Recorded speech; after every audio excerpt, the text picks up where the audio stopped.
आणि बातमी पंजाबमधनं येते। पंजाबमधल्या आयपीएस अधिकाऱ्याकडे घबाड सापडले। 5 कोटींची रोकड, आलिशान गाड्या, महागडी घड्याळं असं सगळं काही पंजाबच्या या आयपीएस अधिकाऱ्याकडे सापडले। 8 लाखांची लाच प्रकरणामध्ये हे घबाड सापडलेलं आहे। सीबीआयने एका वरिष्ठ आयपीएस अधिकाऱ्याला भ्रष्टाचार प्रकरणामध्ये अटक केली आहे।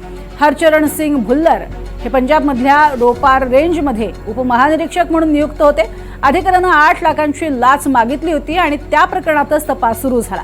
तपासात अधिकाऱ्याकडे प्रचंड मोठं घबाड असल्याचं उघड झालं आणि तब्बल 5 कोटी रोख पैसे सापडलेले आहेत। रोकड सापडली आहे, त्यामध्ये आलिशान वाहनही होती।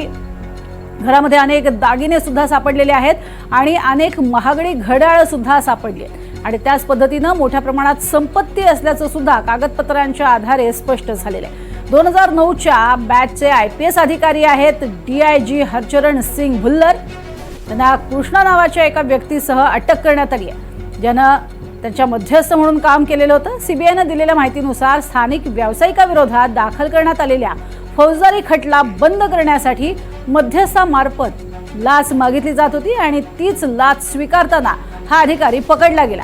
अधिकारी दर महिन्याला त्याच्याकडे पैशांची मागणी करत होता आणि हे त्याच्या घरातले आता पैसे आपण बघतोय। इतक्या मोठ्या प्रमाणात रोकड, तब्बल 5 कोटींची कॅश ही सध्या आपल्याला पाहायला मिळतेय। प्रत्यक्ष 5 कोटी रुपये हे रोकड स्वरूपामध्ये सापडलेले आहेत घरामध्ये। इतकंच नव्हे तर आलिशान गाड्या, महागडी घड्याळ सुद्धा सापडलेली आहेत।